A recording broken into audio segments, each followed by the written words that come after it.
32वां आदिवासी एकता सांस्कृतिक महासम्मेलन में यहाँ उपस्थित सभी वडीलगण, युवा साथी, माताएं, बहनें, सभी को मेरा उलगुलान, जय जोहार, आपकी जय, स्वकथा पितृ की जय, प्रकृति की जय। साथियों, माना जाता है कि करीबन 60 लाख साल पहले मानव सभ्यता का अस्तित्व इस पृथ्वी पर हुआ। 50,000 साल पहले मानव का शारीरिक और मानसिक तौर पे विकास हुआ। करीबन 10,000 वर्ष पहले इस पृथ्वी पर कृषि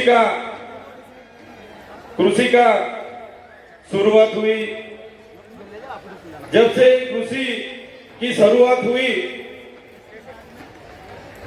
तब से नई नई राजनीतिक गतिविधियां की भी शुरुआत हुई। आदिवासी समाज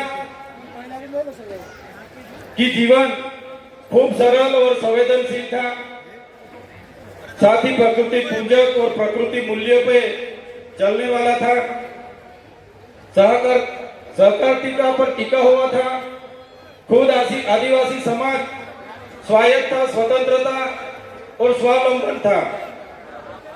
जैसे जैसे समय बढ़ता गया, जैसे बाहर के लोगों ने यहाँ आना शुरू कर दिया, जैसे बाहर से आर्य आए, शक आए, होण आए, और यहाँ जो आदिवासी बसा हुआ था, मूल मालिक था, यहाँ की संपत्ति पर कब्जा जमाने के हेतु उन्होंने यहाँ जो सरदार थे, हमारे छोटे मोटे कस्बे कबीला के सरदार थे, राजा थे, रजवाड़े थे, उन आदिवासी राजाओं के साथ संघर्ष हुआ। संघर्ष में कई सारे हमारे कस्बा कबीले के सरदार, कई सारे राजा उस संघर्ष के दौरान हार गए। कहीं न कहीं बाहर के लोगों ने यहाँ पे आधिपत्य जमाया। बाद में धीरे धीरे चलते हुए हम देखेंगे तो उन लोगों के साथ ही साथ विदेशी फ्रेंच आए, पोर्टुगीज आए, स्पेनिश आए, अंग्रेजों आए, मुगल आए, कई सारे लोगों ने इस देश पे आकर यहाँ की संपत्ति को, यहाँ की खनिज संपदा पर अपना अपना कब्जा जमाया। ऐसे ही चलता रहा। जो आदिवासी अपने प्रकृति पूजा, स्वावलंबन, स्वतंत्र, स्वायत्त, खुद की कमी, खूब कम चीजों पर अपना जीवन जी रहा था, उस आदिवासी को कहीं न कहीं इस संघर्ष में उतरना पड़ा और कहीं न कहीं अपनी प्रकृति से, अपनी संस्कृति से, अपनी समाज से उसको बिछड़ना पड़ा। साथियों, हम सब जानते हैं कि जब यहाँ पे पूरे विश्व पे अंग्रेजों का शासन था, 50% अंग्रेजों का पूरे विश्व पे शासन था, तब मेवाड़ में राणा पूजा भील, राजस्थान के हल्दी घाटी में हल्दी बाई, वैसे ही मध्य प्रदेश में चितू, मध्य प्रदेश में टटिया भील, जैसे अनेक लोगों ने अंग्रेजों के खिलाफ बंड पोकारा था। जैसे महाराष्ट्र की बात करें, खाज्या नायक, उमिया नायक, यहाँ के जितने भी उस समय के क्रांतिवीर थे, अंग्रेजों के खिलाफ अपनी अपनी लड़ाई लड़ रहे थे। हमारे गुजरात की बात करें, कोटला मेहता, केसरी सिंह जैसे लोग वहां भी क्रांति कर रहे थे। ऐसे ही सभी लोगों ने क्रांति की, अपनी अपनी जगह पे जितना हो सके उतनी क्रांति की। जैसे कि मानगढ़ धाम की बात आती है, गुरु गोविंद जी की आगुवाई में वहां संत सभा मिली और 1913 में हत्याकांड हुआ। 1500 भी ज्यादा लोग कि यहाँ वहां शहीद हो गए। इतनी सारी देश की आजादी में हमारे लोगों का योगदान रहा। देश आजाद हुआ 1947 में। देश आजाद होने के बाद तब तो माना जाता था कि देश आजाद हो गया, लेकिन जो लोकतांत्रिक सरकारें इस देश पे शासन पे आई तो अंग्रेजों की जो भी कानून व्यवस्था थी वही कानून नीतियां चलती रही। तो साथियों, देश तो पूरा आजाद हो गया, लेकिन फिर भी आदिवासी समाज आज भी अब खुद गुलामी महसूस कर रहा है। आप और हम सब जानते हैं कई सारी पार्टियां बनी, कई सारे धर्म संप्रदाय आए, कई सारे संगठन बने, लेकिन अपनी अपनी संख्या बढ़ाने के अलावा किसी ने भी कुछ नहीं किया। सबसे बदतर परिस्थिति इस देश में कोई किसी की होगी तो हमारे आदिवासी समाज, जो मूल निवासी समाज बोला जाता है, मूल मालिक समाज बोला जाता है, इस समाज की इस देश में हुई है। साथियों, जब इस देश में विकास की बात आई, जब इस देश में बड़े बड़े बांध बनने लगे, खोदान होने लगे, बड़े बड़े कारखाने बनने लगे, रोड बनने लगे, नहरें बनने लगी, रेलवे बनने लगा, सरकारी आवास बनने लगे, तो सबसे ज्यादा किसी को विस्थापित किया होगा तो भारत देश में आदिवासियों को विस्थापित किया है। आज भारत देश का 1,40,00,000 लोग आज विस्थापित हुए हैं। खुद प्रकृति के साथ जीते थे, अपनी संस्कृति थी, अपनी समाज के साथ रहते थे, फिर भी आज 1,40,00,000 लोग अपने समाज से छिन्न भिन्न हो गए हैं। आज मूल मालिक की परिस्थिति कैसी हो गई है? आज मूल मालिक को मजदूर बना दिया गया है। आज भारत देश की बात करें, 80% आदिवासी आज भी गरीबी रेखा के नीचे जी रहे हैं। 80% लोग आज भी गरीबी रेखा के नीचे जो जी रहे हैं वो आदिवासी है। साथियों, पूरे देश में आज खनिज संपदा की बात करी जाए तो सबसे ज्यादा खनिज संपदा जो आदिवासी एरिया में है, 80% खनिज संपदा अपने यहाँ होते हुए भी आज आदिवासी को मजदूर बना के इन सरकारों ने रखी है। तो साथियों, आदिवासी एकता परिषद यही सिखाता है कि आदिवासी कौन था, कहां से आदिवासी आए, क्या हुआ। तो आदिवासियों का इतिहास बहुत पुराना है, आदि अनादि काल से यहाँ रहने वाला हमारा आदिवासी।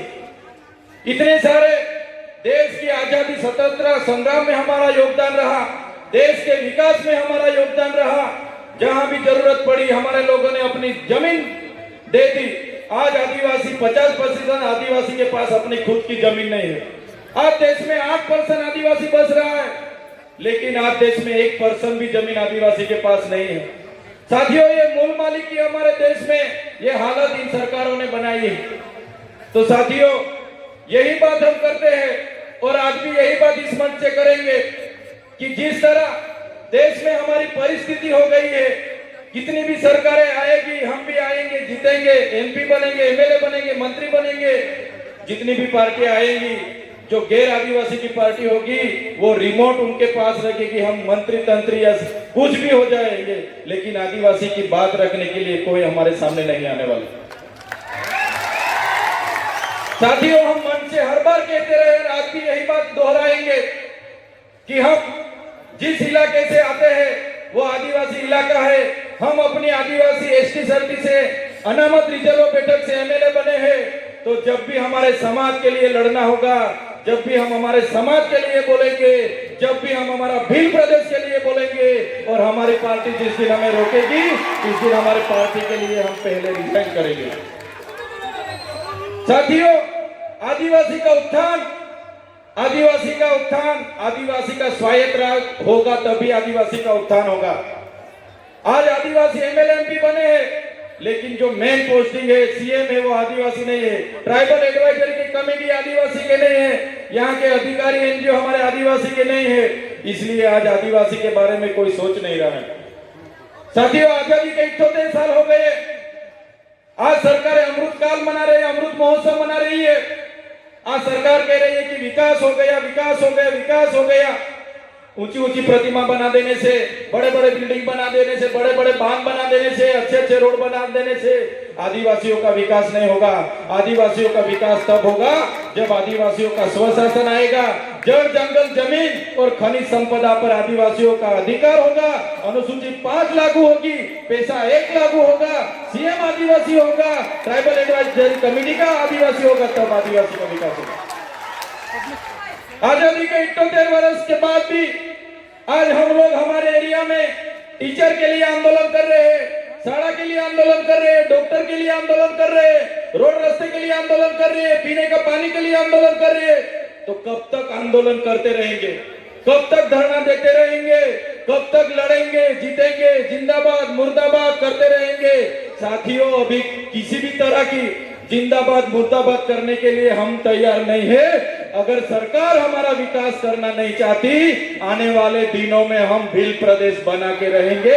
जो हमारा भील प्रदेश था, जो हमारा भील प्रदेश था, आजादी के बाद उस भील प्रदेश को महाराष्ट्र, मध्य प्रदेश, राजस्थान और गुजरात में बांट दिया है। आज भी हम लोग बॉर्डर लेस होके हमारा रोटी बेटी का व्यवहार आज भी चल रहा है। हमारी पूजा विधि, जन्म विधि, मरण विधि आज भी सेम है। आज भी हम लोग, हमारी बोली भाषा, हमारा पहरवेश, हमारा नाच गान आज भी हम सब चारों राज्यों में है। साथियों, ऐसे लड़ने का अभी टाइम नहीं है।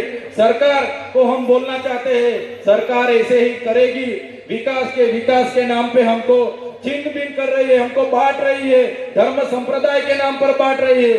तो साथियों, ज्यादा टाइम नहीं लूंगा मैं, लेकिन जरूर इतना बोलूंगा सरकार को कि जिस तरह तेलुगु लोगों को तेलंगाना मिला, तमिल लोगों को तमिलनाडु मिला, मराठाओं को महाराष्ट्र मिला, गुजरातियों को गुजरात मिला, पंजाबियों को पंजाब मिला, नागा लोगों को नागालैंड मिला, झारखंडियों को झारखंड मिला, इसी तरह आने वाले दिनों में हमारे आदिवासियों को भील प्रदेश चाहिए। देश का 29वां राज्य हमको भील प्रदेश चाहिए। भील प्रदेश हम बना के रहेंगे, ये हमारा अधिकार है। संविधान ने हमको अधिकार दिया है। भाषा की तौर पे, जाति की तौर पे हमको भील प्रदेश मिलना चाहिए। मेरे तमाम बड़े बुजुर्ग, मेरे युवा साथी, मेरी माता बहनों को भी अपील करता हूं इस मंच से, आने वाले दिनों में जो आदिवासियों का विकास करना होगा तो स्वतंत्र राज चाहिए, और स्वतंत्र राज यही होगा, भील प्रदेश बनेगा तभी हमारा राज आएगा। धन्यवाद। जोहार, जय आदिवासी, जय भील प्रदेश।